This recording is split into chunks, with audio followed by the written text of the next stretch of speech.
Well, the book, Cleveland in World War II, it is about Cleveland in World War II. Brian, what were the limits of that title, and how did we manage to focus Cleveland and talk about that a little bit? The title was picked by the publisher. We did not pick the title. Yes. It sounded like a library card to me, but we didn't have a choice in that. This whole thing came about when the publisher went to the author of the Encyclopedia of Cleveland, wanted him to do a book about World War II. He deferred to Jim Banks, who has the cryo archives at Tri-C West, former site of a World War II hospital during World War II. He in turn got a hold of me because I've written a lot of stories about World War II veterans over the past 20 years, and we sat down and decided we were going to do a book about Cleveland in World War II. Our parameters were we were going to try and stick as many names in there as we could. There have been books done about other cities in World War II, and they'll take a sampling, a representative sampling of people. We wanted to just stuff it full of names and experiences, so, which was a problem with the publisher because of the length, but you know, we went ahead and did it anyway. So, talk about the resources that we used. I think Jim found one of the most valuable resources we used for the book was somebody during World War II had taken every single war story from the Cleveland Press and put it in scrapbooks. And there were, what, 13 volumes? Actually, we got another one just after we went to press. 14 volumes. 14 volumes. These bound. things are that thick, about that big. They weigh a ton. You go through them, and they're literally turning to dust. And we read every single page of those books. That was a big resource. We went to the Western Reserve Historical Society. Big resource was me, a lot of my columns that I've done over the years, which I wanted to put them someplace where people could always read them. People put newspapers up in the attic, they throw it out. Get a book in the library, it's going to be there for a long time. That was my big goal on this. Certainly wasn't the money. So, and that's 2 years ago, that's what we set out to do, and hopefully we achieved it. A lot of problems along the way, so let you talk about how we sort of broke it apart. But there is something that I should have done right after the national anthem, okay? Let's begin with veterans only. Let me see your hands. Veterans of any conflict. Look. Wow. 1, 2, 3, 4, 5, 6, 7, 8, 9, 10, 11, 12, 13, 14, 15, 16, 17. 17 veterans. Now, veterans of World War II. Let's see. 1, 2, 3, 4, 5. Wow. What can I say? More than that, and I only know one of you, but please forgive me if I make too much of a fuss, but a graduate of Medina High School, 1944, Ralph Waite, Battle of the Bulge, and you, sir, I see you're a carrier. 45. What's the carrier? The road? I don't know that carrier. Named after the Battle of Morocco Bay in Louisiana. Did you serve in the? You did serve in the Pacific. Yes, aboard this ship, Franklin, put in commission. Ralph, what can I say? Classmate Richard Oswald over there. Where? Right Classmate, Medina, here. 44, Yeah, yep. a B forever. And your service Army? Nope. We'll both guess. Well, it would be the Navy then. Marine Corps. Oh my gosh, Semper Fi, I didn't mean it. I didn't mean it. How can I possibly get back in your good graces? When you get down at the bottom, the servicemen all work together. The Army, it don't matter what they are. It's so true. It's exactly right. Exactly right. USS Aaron Ward, DM 34. Your story. I graduated in '43, went right from service to 90.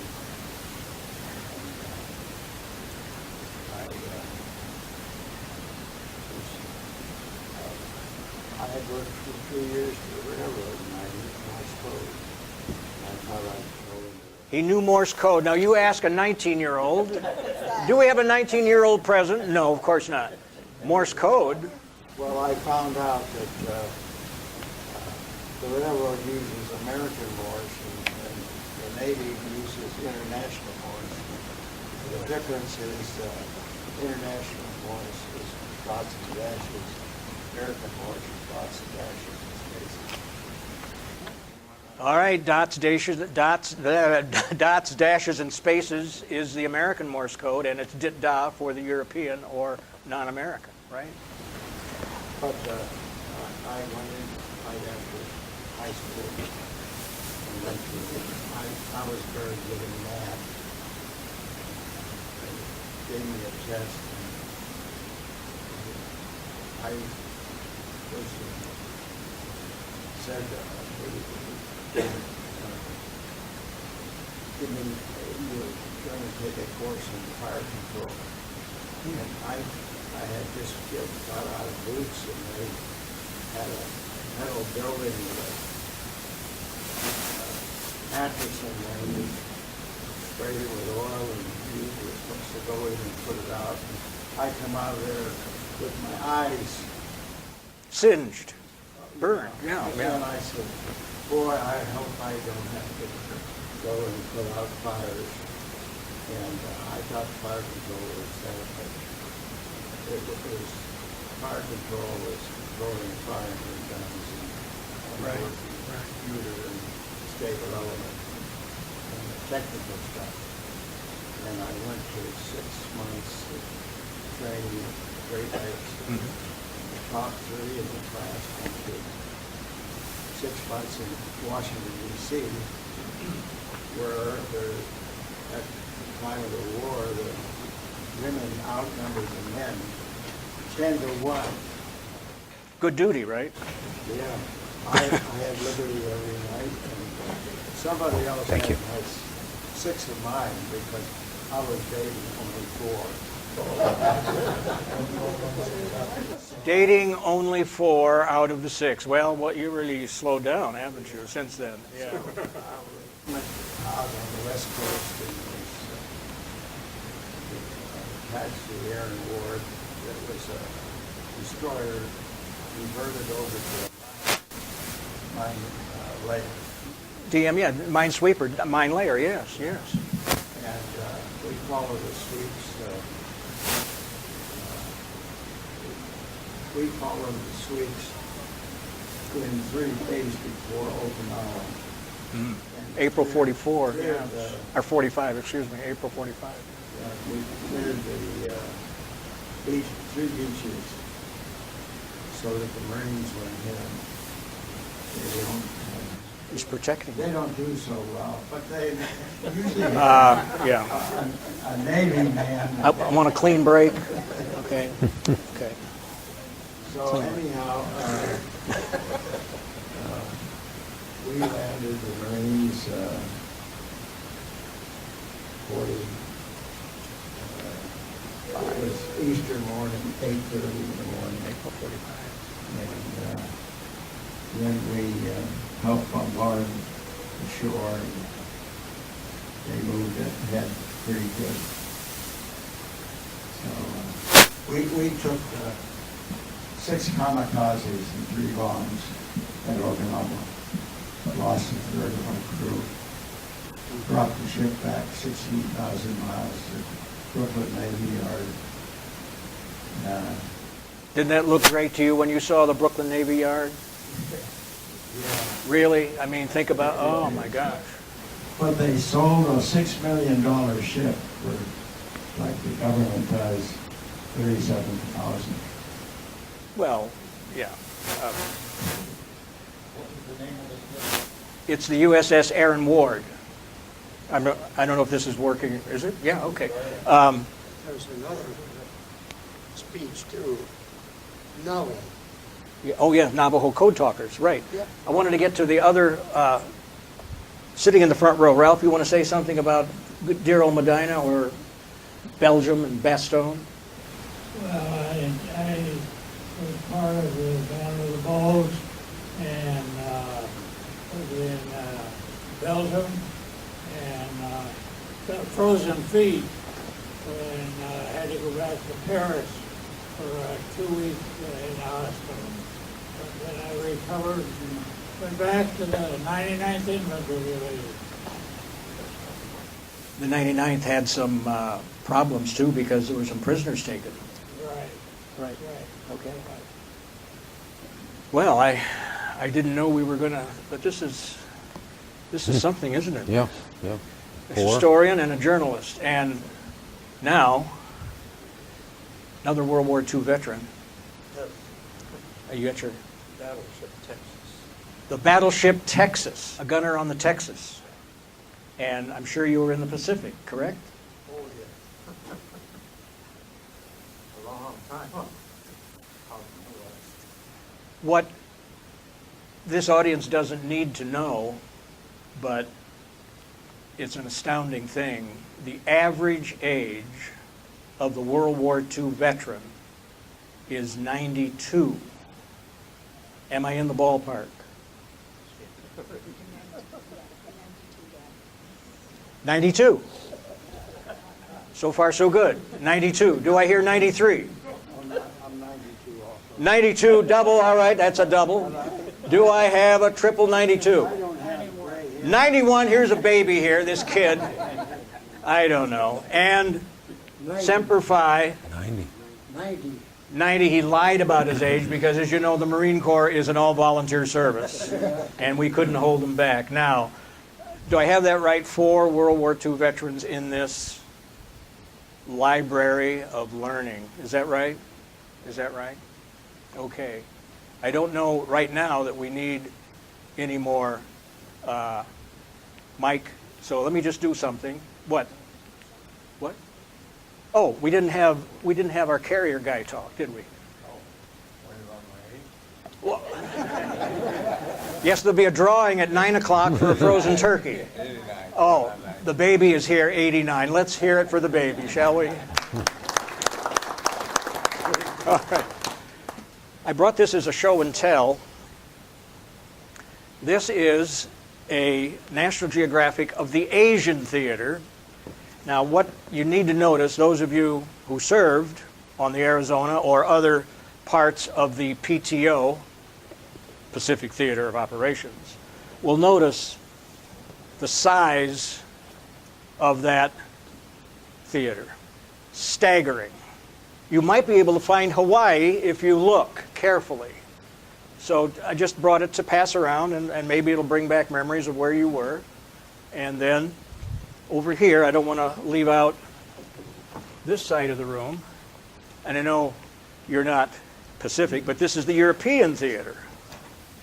So take a look at that, and it might bring back or trigger some relatives or family or friends who may have served in either the Pacific or European theater.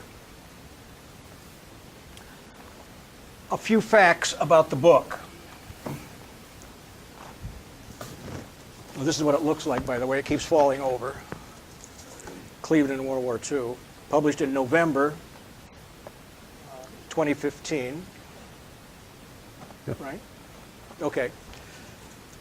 Cleveland in 1940 had just almost touched 900,000 in population. 900,000. Sixth largest city, excuse me, I guess I should be using this. No, I'm Mike, yeah. Sixth largest city, I'm getting direction here. Wow. Sixth largest city in the United States. Today, 48th. But we're coming back, aren't we? City is coming back. How many from Cleveland enlisted in the service, World War II? 180,000. 4 Congressional Medal of Honor recipients from the city of Cleveland. The first 2 fatalities of World War II occurred at Pearl Harbor from Cleveland. Admiral Isaac Kidd, commander of the Pacific Fleet, captain of the Arizona, died instantly on December 7th. The only thing that they found weeks later was his naval class ring fused to a stanchion. The other Clevelander, Midshipman Ensign Halloran, we now have Halloran Park, West 64th Street. It's a whole complex, rec center, swimming pool, etc. So, December 7th, 2 Clevelanders perish instantly. Now, let Brian tell you a story that I think would have escaped notice were it not for 21st century research. He told you that we had 13 volumes of nothing but Cleveland Press clippings. Those clippings on the conservative side were total about 70,000. Glued, cut, and pasted in these bound volumes called Cleveland Military. This is where research or journalistic expertise becomes important. You don't want to miss a thing. You know the paragraph. Yeah, right. Yeah, that's why I mentioned the Cleveland Press books and why we had to read every single clipping. The most memorable clipping was about that big, buried in the middle of a book. It was about a local sailor just come home from the Pacific. He was on a PT boat. PT boat got cut in half by a Japanese destroyer. I'm thinking, this is starting to sound familiar. And then they were marooned for several days, and they were rescued by a coast watcher due to a message on a coconut. And I go, oh, geez. This guy was on the PT 109. His skipper was John F. Kennedy. At the very bottom of that 4-inch clipping, it said his captain was John F. Kennedy. I was like, you got to look for that kind of stuff. But it sort of illustrates Cleveland was pretty much, a Clevelander was somewhere pretty much everywhere in the war once the America got involved. Name a conflict, name a battle, you'll find a Clevelander there. So that was one of the small payoffs of reading 13 volumes of clips. Tell them that home front story about the woman, the shell casing. Oh yeah, yeah. Well, that was one of the, as I said, a lot of the stories I had done before about World War II. I did the chapter on women. Part of the role of women during the war, there were women in the armed services, a lot for the first time. The big part was women who worked on the home front, and I was interviewing this one woman. Her job was working at a factory, taking anti-aircraft shells off the conveyor belt and miking them and checking them, things like that. She found she could handle them better if she worked barehanded. Eventually, she burned all her fingerprints off, and I was just amazed. And I said, "Oh no, no big deal." I mean, everybody did something back in those days, and that was her small sacrifice for doing that, and that's just amazing. The woman that went to work. A lot of people think of the IX Center as a tank plant. Well, no, it was a bomber plant before it was a tank plant, where they made parts for B-29s. And that's what they built it for, an amazing facility in itself. You know, they were going to build the full-size B-29s, but then they decided to make the parts, ship them somewhere else. Because of my dedication to the Cryle Archives at the Western Campus of Tri-C, Cryle General Hospital was a World War II hospital. Some of you know that, up at the current location of the Western Campus, a 2,000-bed hospital built by the Army, opening in 1944. And it also housed German prisoners of war and a few Italian prisoners of war. But one of the things that we like to stress at the Cryle collection is combat medicine. Very few people thought, I'm sure every person in here who went into service and faced combat never thought about wounded or worse, because you don't think about that. Am I right? If you're a combat veteran, you're not going to think about what could happen to you. It's going to happen to the other person, or it's not my ship, or it's not anybody I know. But James Picker, you may know the name, Picker International, does that ring a bell? A medical supply company. James Picker, the founder, invented the portable X-ray machine. Now think of how critical that's going to be in Europe and the Pacific if you have wounded. What is the first thing you do today if you're going into the ER? Well, I fell. Well, what do? Let's take a picture of it.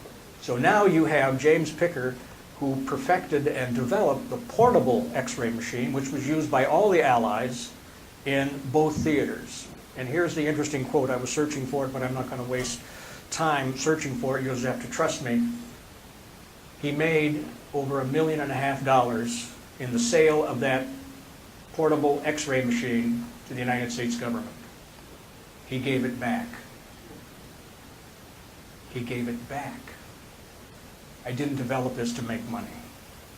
So home front and battlefront are fairly equally distributed here. Another thing that Brian said that I think did drive some of our editor somewhat,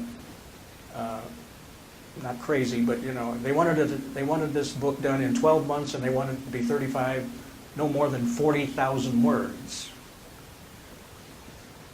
And we said, 60? no. It was about 13 months because we were about 2 or 3 weeks behind, but it's about 64,000 words. Why?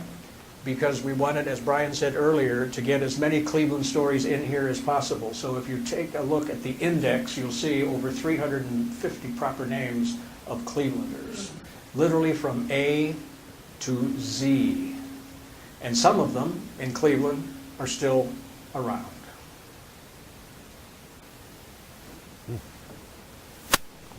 Yeah, I just wanted to bring out, I've always been a student of history, and I thought I knew a lot about World War II until I started this book, or until I started writing about World War II veterans in Cleveland, actually. And every now and then there's a story that comes up that I had never heard of, had any idea this was going on. This guy called me one day, and he said that he served at Post Office Box 1142 during World War II. I go, what? Turns out there was a secret POW camp outside of Washington, D.C., where they took all the German generals, German scientists, put them in this prison camp. This guy was Austrian-born, moved to Cleveland, grew up, got out just before the Nazi occupation. He was hired to eavesdrop on these prisoners in this camp. You know, listen if they would talk about anything classified, top secret. And that was his job. He couldn't even tell his wife what he did, only that he worked for the federal government. And this camp was like total violation of Geneva Convention. You know, it was off the books. Nobody knew they were there. As I said, they called it Post Box 1142. And it's now a national park, and part of the National Park Service. It was the site of a former fort. This guy told me a story. I guess there was only one guy that was ever killed trying to escape from there. He said it was a German submarine captain who was en route to Japan with a submarine carrying samples of heavy water, a Messerschmitt jet, V-2 rocket parts. Halfway across to Japan, he heard that Germany had surrendered. He surrendered, ended up in his POW camp. So that submarine, had it reached Japan, they would have had the technology for the atomic bomb, jet rocket, jet airplane, just pure fate. He ended up in this prison, and unfortunately he was the one who got shot trying to escape. So it's little stories like that in here that, you know, I enjoyed. A lot of the stories I've done about World War II that affected me the most didn't get in the book because we had to limit it to people from Cleveland, not people who moved to Cleveland after the war, but people who grew up during the war. Another thing that struck me were the stories of, there were big families back in those days, you know, coming out of Depression, you know, 7, 8, 9 kids. And so you could have 4 or 5 guys in the service, And, you know, you could have 4 or 5 guys not come back home. So that was always hard back in those days. So, Just remember, talk about at least 3 families that they had as many as 5 and 6 sons. yeah, There's at least 3 families in the book. right. And you had a lot of guys who lie about their age. They'd go in at like 13, 14 years old. You know, and they'd, you know, catch up to them when they were overseas in like England, already serving. It's like, so it's just amazing. There was just an incredible spirit of everybody wanting to do something, the whole country coming together. And that's one of the things that struck me about doing this book, was just a whole different atmosphere nationwide back then, and especially in Cleveland. I don't know, I'm kind of old-fashioned. Do you like to be read to? Long ago, far away, In the distant galaxy. in a distant universe. No. What many in Parma do not realize, that within 60 to 70 yards of Meadowbrook Drive, which is right across the street, literally, from Cryle General Hospital.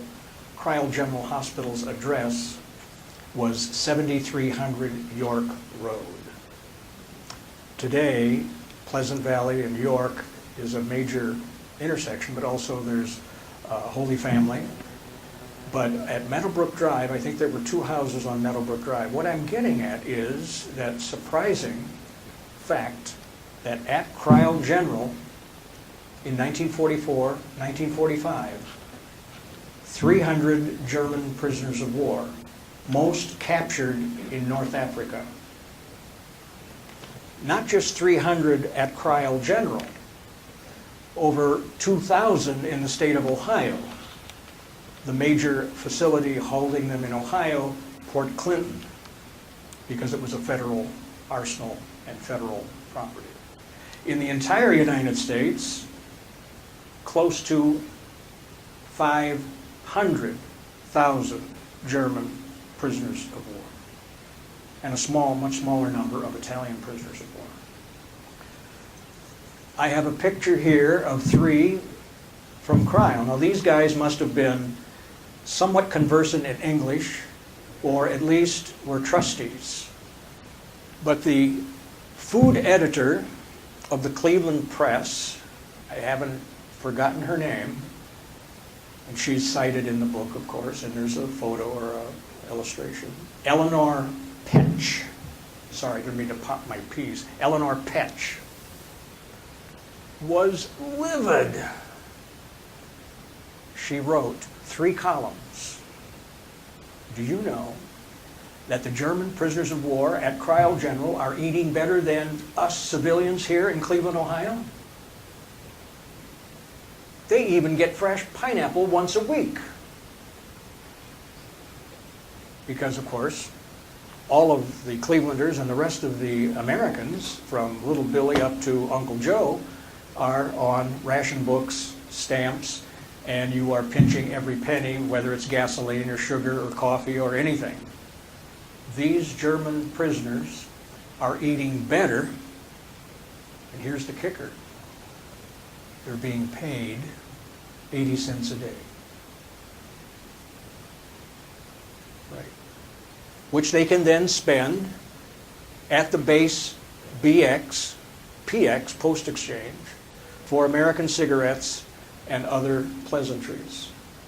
Now the 3 POWs that you see here must have been, the photo, it's being circulated over there, had not exactly free run, but because of their temperament, they seem to be quite happy.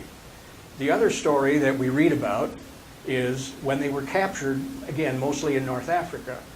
The question immediately becomes, why are you sending them 3,000 miles across to the United States?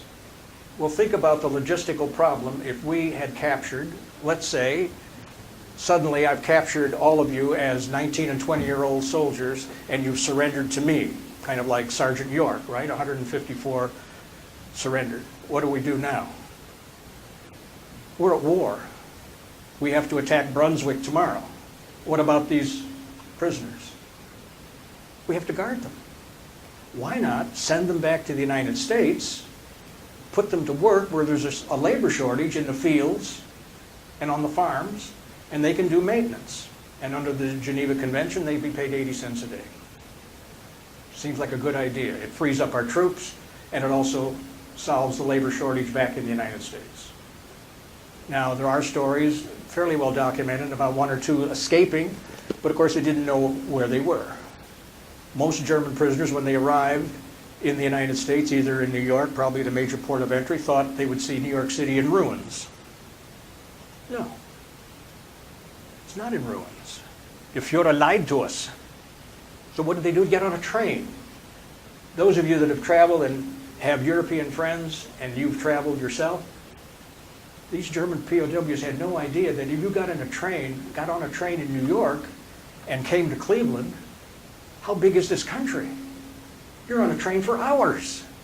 So all of those things were really, I think, a very interesting aspect of prisoners in our midst, literally 50, 60 yards from Meadowbrook Drive, when those Clevelanders, Parma Heights folks, were on ration books and having to pinch every penny. Prisoners in Imperial Island. Port Clinton, yes. In Port Clinton, right. Many of them didn't go home. They stayed. They just stayed. Not true. Not all of them? Not true. No. Let me clarify. Okay. May I clarify? Yeah, please. I was just told that Oh, I was there. Again, well, so much. first of all, because they were protected by international law and prisoners of a nation who we were at war with, would then eventually be repatriated back to Germany. But that process took anywhere from 8 to 12 months. How many did I say were in the United States? Yes. Well, all right, two-part question. Total. Yeah, close to 400, over 400, depending on what book you read. Kramer's probably the best, but over 450,000 German POWs, and a far lesser number, of course, of Italians. So basically, all they had to be accounted for, you had to make arrangements to take them to central clearance location. You can imagine immigration, naturalization, what is their town, city of citizenship. Maybe they weren't all German. Maybe some were Dutch or Belgian or anyway. Then you have to get them back. So that's going to take anywhere from 8 to 14 months to relocate them. Now here's the interesting part. Germany is now divided in 1945. Guess what? Some will go back to East Germany. Not a pleasant thought. Now there is one apocryphal story about a German POW at Kreil. Supposedly, and I've heard this from two different individuals, but the witnesses are somewhat reliable. Sorry. I'm getting directions. Is that better? Yes. Allegedly, one prisoner at Kreil, German POW, had a relative living in Cleveland, which is not impossible, given the fact that Cleveland is a very ethnic and highly diverse city of many immigrants, first and second generation. Okay. The story goes, he's now deceased, Rudy, would see his relative in Cleveland while a prisoner at Kreil General Hospital. I can't verify that, but it's an interesting story. One thing that we can document is one German prisoner did attack a guard on an Army guard, because it's an Army hospital. They were on a work detail, and he was singing a song, very patriotic of Germany, and threatening, shall we say, critical lyrics about the United States. He was ordered to stop. He did not. He was ordered a second time to stop. He did not. He then approached, the German in question, approached the guard. The guard shot him. He died within a few hours after the wound. We have the autopsy report in the Kreil archives, and that was that. The soldier that shot him was court-martialed, but ultimately exonerated. The coroner was called up from Medina County to verify the death of the German POW. The name? Genzimer. Those of you of Medina County history know the name Genzimer, correct? As the Medina County coroner of record in 1945. Small story, but interesting. This is the piece of history, this is the piece of history that I think kind of makes it one of many, many compelling stories. The people that you meet and that you have met in your long careers of military service, and the friends and sons and daughters that you've met either when you were young and just graduating from school and serving overseas as a 17-year-old in the Marine Corps, you will never forget those things. But I happened to meet somebody that I had no idea about his history. I met him through a student when I was teaching at Medina High School. Fascinating guy. He was the editor of the Medina Gazette in 1955, 1956. He was George Voinovich's special assistant when George was mayor of Cleveland. He was acting safety director. His name is Willard Largent, L-A-R-G-E-N-T. I only found out about 5 or 6 years before he died in Florida that he was a prisoner of war and a patient at Cryo General. On his 55th mission in August 1944, he was awakened from a sound sleep after an all-night poker game because he had a transfer. He already flown 55 missions as a top turret radio man on a B-26 Marauder. But at 5 in the morning, he was awakened. Largent, you're flying today. No, look, I've got my transfer right here. No, we need a crew, and you're going. Okay, and this was part of the air cover for Operation Dragoon, the invasion of southern France, coming a few weeks after D-Day, Normandy, in June of '44. Okay, long story short, Will's B-26 has the right wing blown off by a German 88. The pilot and co-pilot perish. The other 3 or 4 crew members escape. Will does bail out, but breaks his leg on landing and is eluding the occupation army of the French. It was in the French Alps near the coastal city of Toulon, France. The Maquis, the Free French, could not help him because of his broken leg. So they posed as collaborators and took him to a major German hospital, naval hospital, on the coastal city of Toulon, France, where he was received as the only American. It's now about August 20th, and the Army is now closing in on that part of southern France. And so the admiral of the hospital, Admiral Eyrich, and Will's the only American in this 300-bed hospital, is told to go out and surrender to the Americans. But the Americans cannot because they've got another mission. Essentially, the long story short is Will Largent accepts the ceremonial dagger from Admiral Eyrich of the hospital, and for 10 days he is the chief of the hospital.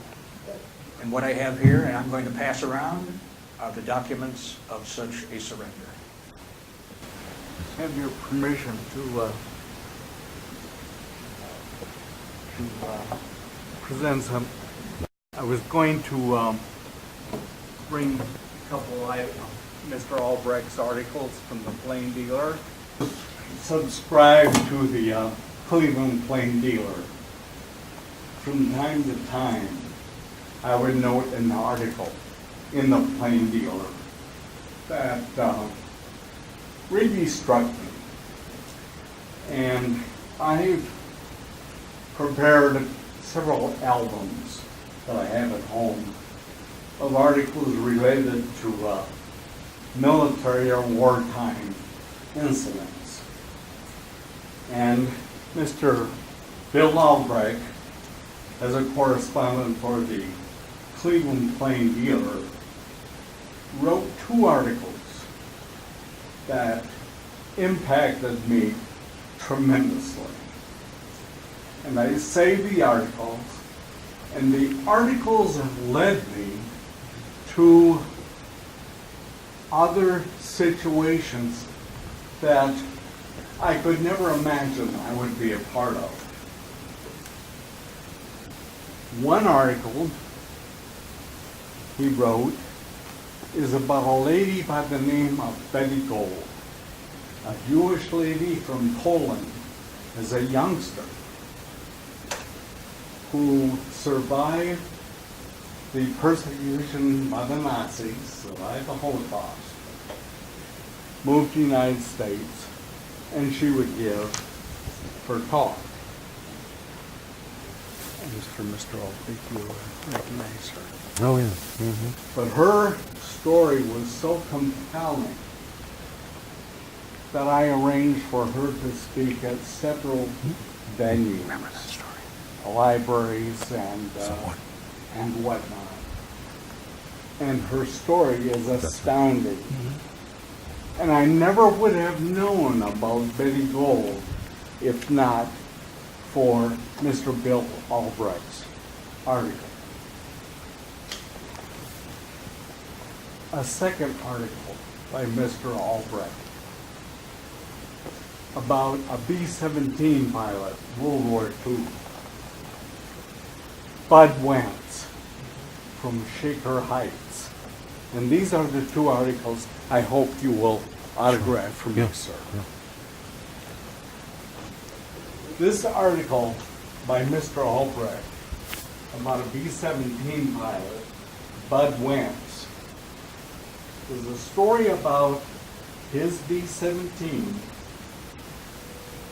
that was rammed in the vertical stabilizer towards the end of the war by a German fighter who the pilot evidently had run out of ammunition, wanted to down one more bomber, so he rammed Bud Wentz's bomber. And Bud Wentz managed to get that plane back to England. Knowing now from Mr. Albrecht's article,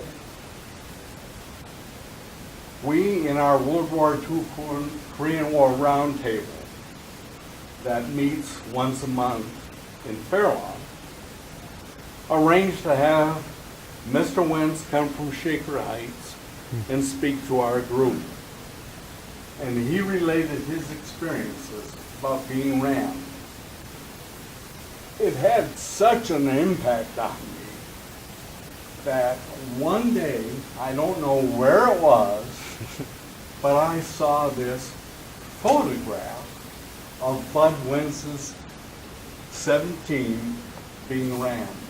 And I just had to have it to put amongst my military memorabilia. Now, if you'll permit me, and that's about one of your colleagues, Tim Warsinski, another plane dealer correspondent, and it's an article that led me to an unbelievable experience, something I simply couldn't imagine. But in 2013, I received my copy of VFW magazine, which I received as a Vietnam veteran. And the article was entitled Military Personnel Who Were Olympians. So I'm leafing through the article, reading there are some 12 Olympians identified in the article. And I'm leafing through it, and lo and behold, there's a picture of Harrison Dillard. I'm curious, how many people recognize the name Harrison Dillard? Well, I met Harrison Dillard when I was a 15-year-old. I entered the Cleveland Indians Backboy contest, wrote my essay, my essay entitled me being one of the 10 finalists in the Cleveland Indians Bat Boy Contest. And that was promoted by Gordon Koppeldick, who was one of the writers for Plain Deal. And reported to Municipal Stadium in 1956 on the day that we were to be interviewed for the bat boy position. And who should meet us at the gate but this very distinguished looking black gentleman, Harrison Dillard. Well, the name Harrison Dillard, to me as a 15-year-old from Westlake High School, didn't resound. I knew nothing about Harrison Dillard. So I let time pass, and then 4 years ago, I get the DFW magazine. Harrison Dillard's in there, and now I know who this gentleman is. He won 4 gold medals, 2 at the London Olympics, and 2 more, I believe, Helsinki, Finland, is where he won 2 more. And I'm thinking, oh my goodness, I met this guy when I was a 15-year-old. I had no idea, and I just sort of perfunctorily shook his hand. Yeah, I had only known. Well, I got the thinking, boy, wouldn't it be neat to have Harrison Dillard come to our World War II group to talk? Surely he doesn't live in Cleveland.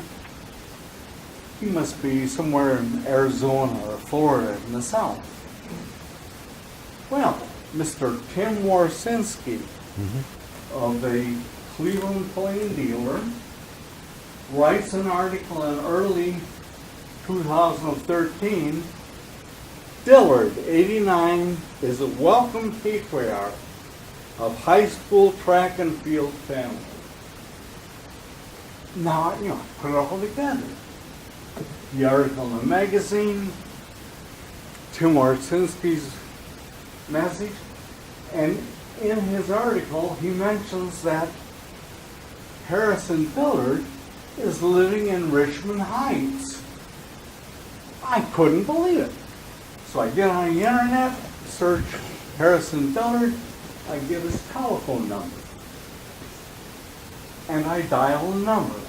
And I'm thinking, if he answers the phone, there's no way he's going to bother to speak with me. Because I'm sure he gets all kinds of calls.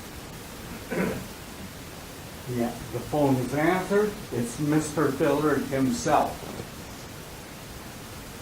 To try to keep him from hanging up on me, as maybe a crank call, I said, Mr. Dillard, I met you in 1956 at Municipal Stadium when you met the 10 finalists for the Bat Boy Contest.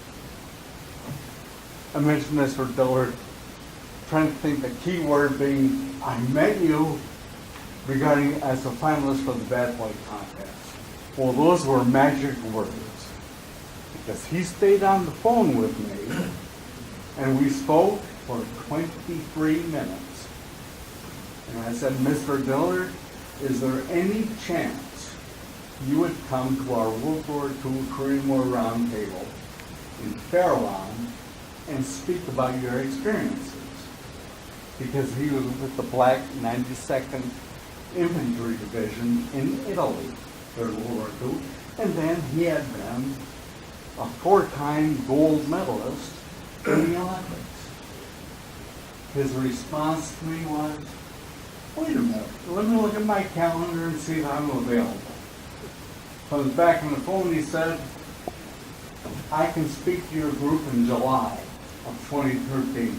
Oh, Mr. Dillard, thank you so much.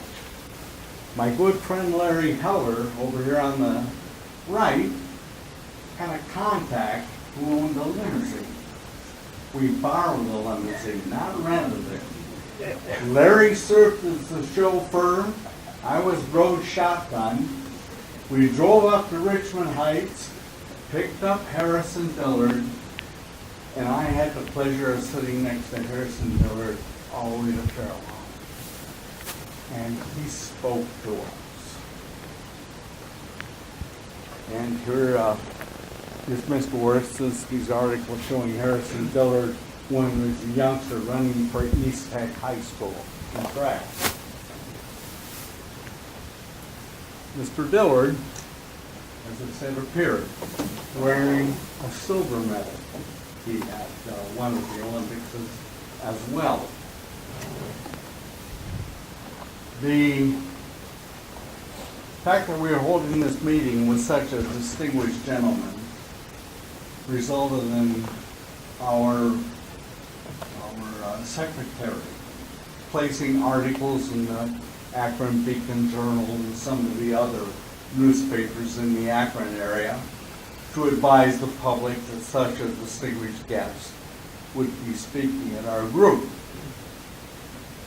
We had one of the largest turnouts ever that night, over 200 people. And since Harrison Dillard is African American, and rarely do we have an African American in attendance, we had a huge turnout of African Americans that night for Harrison Dillard's talk. But what was more overwhelming is the fact that this was publicized. I prepared an article that I passed around for everybody, a little biography on Mr. Dillard. And on my copy of that biography, I obtained 3 autographs. One, obviously, of Mr. Dillard. If you would like to verify this. Another autograph is of Les Carney from Akron. He heard about this. Silver medal Olympian at the Rome Olympics, 1960. He was in attendance. Also in attendance was Pete Rodemaker, heavyweight champion at the 56. 56 Melbourne, Australia. So not only do we have Harrison Dillard, a gold medalist, we have Pete Rodemaker, a gold medalist, and Les Carney. I won't take up any more time so these gentlemen can promote our book here. I'm sure if this book contains articles, anything like what Mr. Albrecht writes, each one of you should buy one. Believe me. But Thank you. Thank you for your time, sir. Thank you. I'll leave it.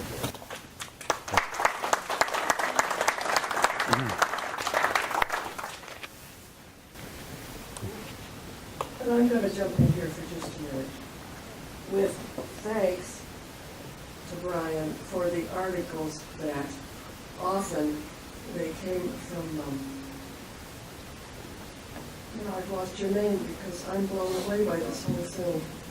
Well, Barb and Rod, the originators, part of the originators of this group, and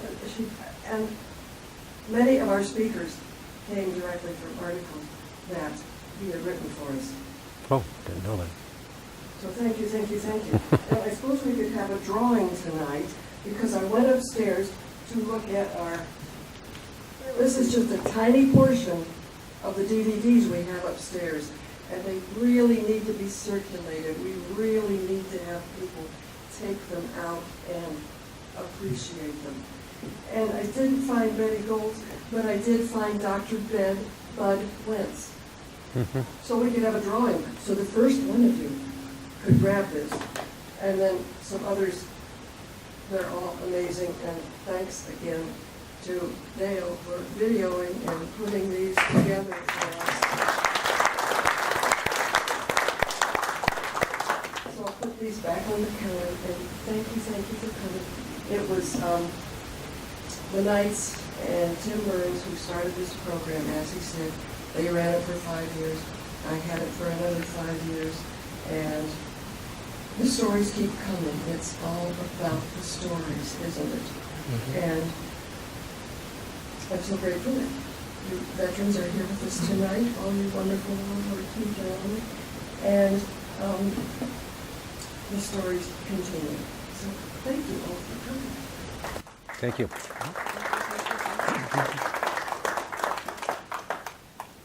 Earlier, Carla, who followed Liz in coordinating this program, is absent tonight.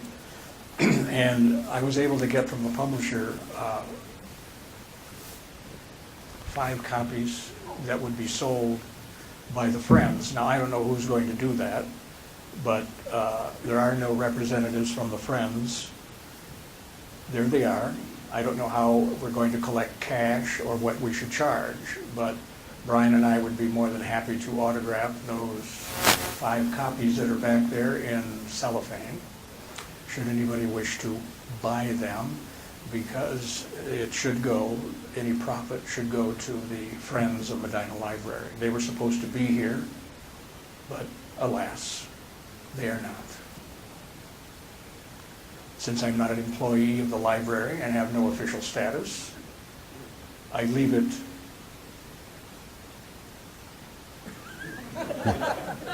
they're there. Somebody make a decision. I am not making a decision on behalf of the Friends of the library, even what to charge, because it should go to the Friends as a donation. So you decide. It is available, of course, online, Amazon, and Google, and ebook. And it's in the library. You don't even have to buy it. You can check it out at this library. I understand there are 2 copies at the bookstore in Medina. Do you know where the bookstore in Medina is? Right across from Hershey's Barbershop. I'll lead with a $50 bid for one of the books. Really? $50. Oh my gosh. If I could have one of the books. 50 I sold right here. I got 50. Maybe 55, 45, 45. I got 40. I got 40 right over here. And I got 40. Got 2 books to go. 50 and 40. Do I have 30? Do I have 30? Did you say 30? Yes, 30 back here. No. Well, thank you, sir. That's all I can tell you. Liz, as a semi-retired employee of MCDL, that's Medina County District Library, please handle the cash and make sure that the Friends of the Library get his $50 bill. Okay. Remember this? Final warning. Is that it? That's it. Thank you. Thank you.